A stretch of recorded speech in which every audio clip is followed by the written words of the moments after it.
নমস্কার বন্ধুরা, আপনাদের সঙ্গে আমি মিতা। মা আছি তো আমি উইথ ভিল ফুড চ্যানেলে আপনাদের স্বাগত। মালদা থেকে মেজো জাম্বু এসেছে আমার হাতের খাসির মাংস খাবে বলে, তাই আজ আমি বানাবো মাটন গ্রেভি মশালা। তোমরা ঝটপট দেখে নাও আমি কিভাবে বানাই মাটন গ্রেভি মশালা। 4 কিলো মাংসের প্রিপারেশন এখানে আমি নিয়েছি। প্রথমে আমি বড় বড় দেখে আলু বেছে নিয়ে আলুগুলোর খোসা ভালো করে ছাড়িয়ে মাঝ বরাবর একটা ফালি দিয়ে কেটে নিয়েছি। আলুগুলো ভালো করে ধুয়ে আলাদা করে রেখে দেব। মাংসের মধ্যে আলু আমার খুবই পছন্দের। তোমাদের কি মাংসের আলু ভালো লাগে? কমেন্টসে অবশ্যই জানাবে। বড় বড় সাইজের আলু আমি নিয়েছি 6 থেকে 7টা। আলুগুলো ভালো করে খোসা ছাড়িয়ে আমি কিন্তু জল দিয়ে ভালো করে ধুয়ে নিয়েছি। আলুর মধ্যে স্টার্চ থাকে, জল দিয়ে ধুলে স্টার্চটা বেরিয়ে যাবে এবং কড়াইতে ভাজার সময় লেগেও যাবে না। এখানে প্রায় 2 কিলো মতন পেঁয়াজ আমি ব্যবহার করেছি। পেঁয়াজের খোসা ছাড়িয়ে বড় বড় ফালি করে পেঁয়াজগুলোকে কেটে নেব। প্রায় 75 গ্রাম মতন রসুন আমি এখানে ব্যবহার করেছি। অর্ধেকটা রসুন আমি মিক্সার গ্রাইন্ডারে পেস্ট করে নিয়েছি, আর অর্ধেকটা আমি গ্রেভিতে দেবার জন্য আলাদা করে রেখেছি। এখানে আমি গোটা রসুনও ব্যবহার করেছি প্রায় 5-6টা মতন।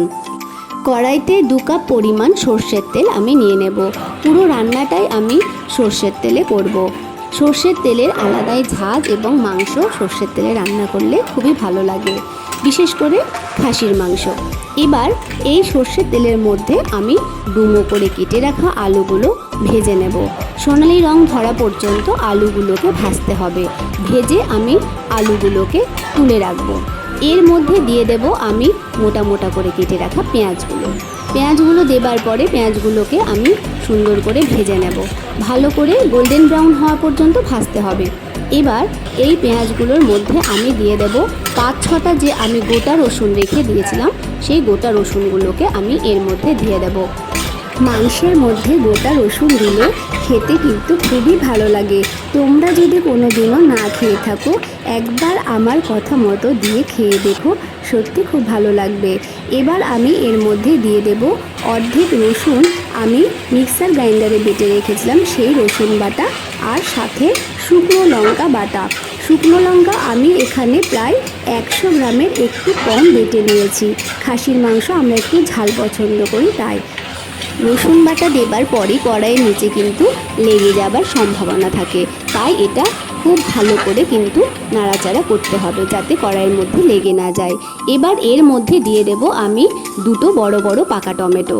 আমি 3টে টমেটো এই রান্নায় ব্যবহার করেছি। একটা টমেটো আমি পেস্ট করে দিয়েছি, আর 2টো টমেটো আমি এমনি গোটা কেটে আমি ব্যবহার করেছি। এবার ভালো করে নাড়াচাড়া করে আমি দিয়ে দেব প্রায় বড় 2 চামচের আদা বাটা দেবার পর আমি ভালো করে নাড়াচাড়া করে নেব যাতে এটা ভালো করে মিলেমিশে যায়। মশলাটার একটা আলাদাই সুগন্ধ বের হয়ে গেছে। এবার এর মধ্যে দিয়ে দেব প্রায় 30 গ্রাম মতন জিরে বাটা। জিরেটা আমি শিলনোড়ায় বেটে নিয়েছি। জিরের কিন্তু একটা আলাদাই নিজস্ব সুগন্ধ রয়েছে। জিরে বাটা এখন অনেকেই স্কিপ করে যায় বাটতে অসুবিধে হয় বলে, কিন্তু জিরে হজমে সাহায্য করে, তাই জিরে বাটা স্কিপ করলে চলবে না।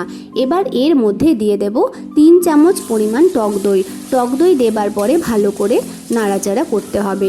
যেহেতু আমি এখানে আগে টমেটো ব্যবহার করেছি, তাই টক দই দেবার কারণে এই মশলাটা ফেটে যাওয়ার সম্ভাবনা থাকে, তাই ভালো করে নাড়াচাড়া করতে হবে। এখানে থামিয়ে দিলে চলবে না, খুন্তি একটু নাড়াচাড়া করে নিতে হবে যাতে মশলাটা ফেটে না যায়। এবার এর মধ্যে দিয়ে দেব 3 চামচ পরিমাণ কাঁচা লঙ্কা বাটা দিয়ে ভালো করে আমি মিলিয়ে মিশিয়ে নেব। এবার এর মধ্যে দিয়ে দেব জল ঝরিয়ে রাখা খাসির মাংস খুব ভালো করে ধুতে হয় এবং অনেকক্ষণ সময় লাগে, তাই ধুয়ে আমি জল ঝরিয়ে রেখেছিলাম। এবার এই মাংসটা এর কড়াইয়ের মধ্যে দিয়ে খুব ভালো করে নাড়াচাড়া করতে হবে। খাসির মাংস একটু ঝাল হলেই ভালো লাগে, তাই আমি এখানে একটু বেশি লঙ্কা ব্যবহার করেছি। তোমরা চাইলে কাঁচা লঙ্কার পেস্ট কমিয়ে দিতে পারো বা শুকনো লঙ্কার পরিমাণটাও কমিয়ে দিতে পারো। আমরা একটু বেশি ঝাল খাই, তাই একটু বেশি ঝাল ব্যবহার করেছি। এবার মশলাটা ভালো করে নাড়াচাড়া করতে হবে। আর মিডিয়াম ফ্লেমে আমি এই মশলাটা মাংসের সাথে মিশিয়ে নিয়েছি। হাই ফ্লেমে মশলাটা মেশাতে গেলে মাংসের সাথে অনেক সময় কড়াইয়ের নিচে মশলাটা ধরে যাবার সম্ভাবনা থাকে, তাই আমি মিডিয়াম ফ্লেমে রেখে মশলাটা মাংসের সাথে ভালো করে মিশিয়ে নিয়েছি। ভালো করে নাড়াচাড়া করে এবার আঁচটাকে আমি বাড়িয়ে দেব। এবার এর মধ্যে দিয়ে দেব 7 থেকে 8 চামচ পরিমাণ হলুদ।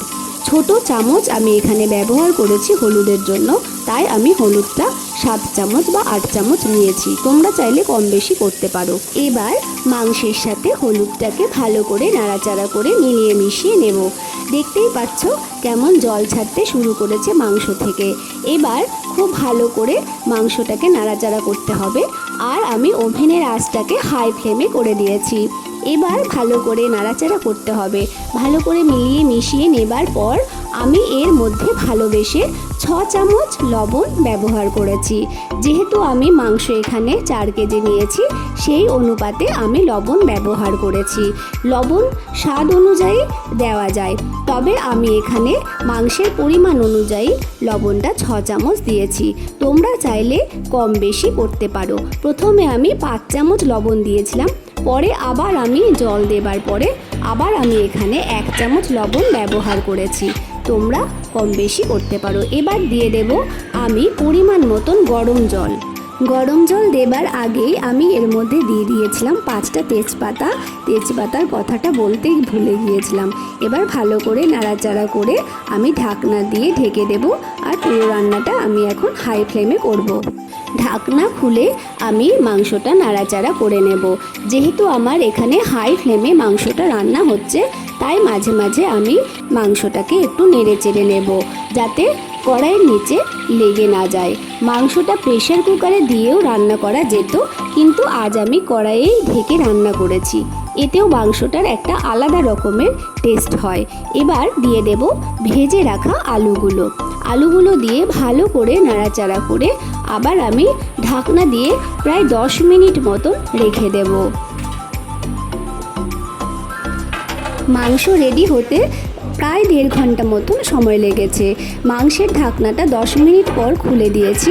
মাংসটা প্রায় রেডি হয়ে গেছে। এবার এতে আমি 1 চামচ পরিমাণ গরম মশলা দেব।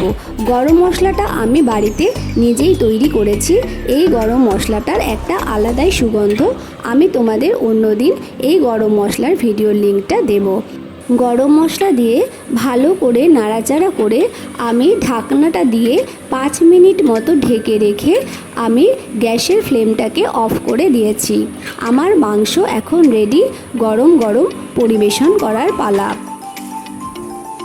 আজ আমরা গাছের পদ্ম পাতায় মাংস ভাত খাবো, তাই আমি হাজবেন্ডকে বলেছি গাছ থেকে পদ্ম পাতা কেটে আনতে। গাছের পদ্ম পাতাগুলো এত বড় আর এত সুন্দর, কি বলবো তোমাদের। তোমরা তো দেখতেই পাচ্ছ কত বড় বড় আর কত সুন্দর হয়েছে, অনেকগুলো পদ্ম পাতা। তাই এই প্রথমবার আমরা পদ্ম গাছের পাতাগুলো কাটলাম ভাত খাওয়ার জন্য। এবার আমি জল আসন দিয়ে দিয়েছি। জামাইবাবুকে বলা হয়ে গেছে বসতে। প্রথমে দিদি, তারপরে জামাইবাবু, তারপরে বসেছে আমার কর্তামশাই। এবার জল পরিবেশন করে ভাত দেবার পালা। আজ সবাই মাংস ভাতই খেয়েছে, অন্য কিছুই খাবে না। সাথে দই মিষ্টি, স্যালাড, চাটনি ছিল। দই মিষ্টিও কেউ খায়নি। মা মাংস খায় না, তাই মাছের ঝোল দিয়ে ভাত খেয়েছে, আর সাথে ভাজা ছিল, আর অন্য মিষ্টি, দই এগুলো তো ছিলই, চাটনি ছিল। মা দইও অবশ্য খায় না। এখন দেখি জামাইবাবুরা খেয়ে কি বলে, আদৌ মাংস ভালো হয়েছে না খারাপ হয়েছে।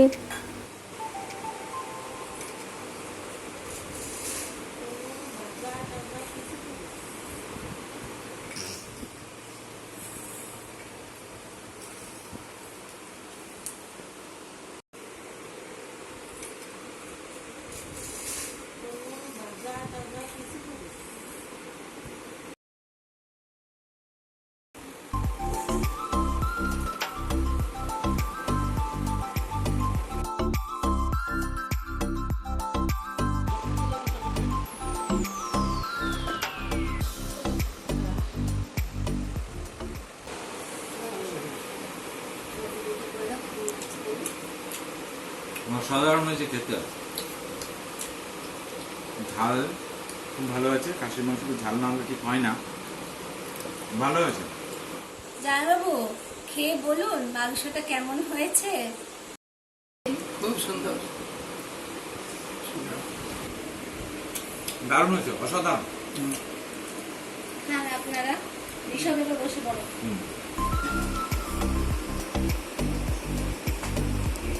ঋষভ হ্যাঁ খেয়ে দেখো কেমন হয়েছে।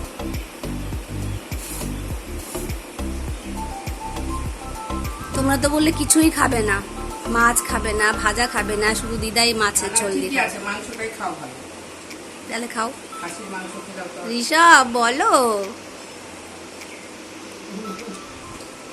ছোট মা দারুণ রান্না করেছে, কি আর বলবো, দারুণ দারুণ, তুলনা হয় না। থ্যাংক ইউ তুমি তো একেবারে কিছুই বলছো না, খেয়েই চলেছো। বলবে এত ভালো সুন্দর রান্না হয়েছে যে কথা বলার সময় পাচ্ছি না, শুধু খেয়েই যাচ্ছি। দারুণ হয়েছে, নুন ঝাল পারফেক্ট, ঝাল হলে ভালো হয়।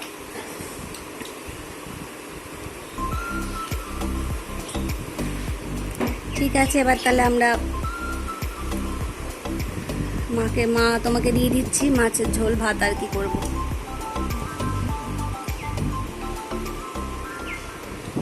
খাসির মাংসটা দারুণ হয়েছে, আপনারা রান্না করতে ভুলবেন না। আর অবশ্যই মনে করে রেসিপিটা দেখবেন, মা আছি তো আমি বিলপুর চ্যানেলে।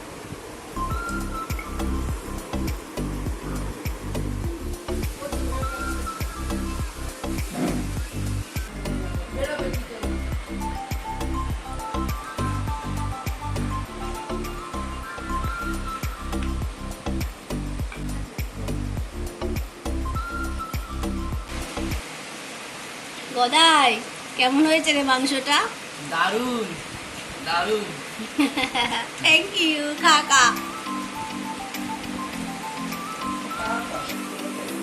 গদাই আমরা খেয়ে নিলাম, জানিস তো তোকে ছেড়ে। তোর এত দেরি হলো, 4:30 5টা বাজে, আমরা সেজন্য খেয়ে নিয়েছি। তুই তোর মা বললো কি 1:30টায় তুই পড়তে চলে গেছিস, তা আমরা সেখানে বসে পড়লাম, কি করবো আর।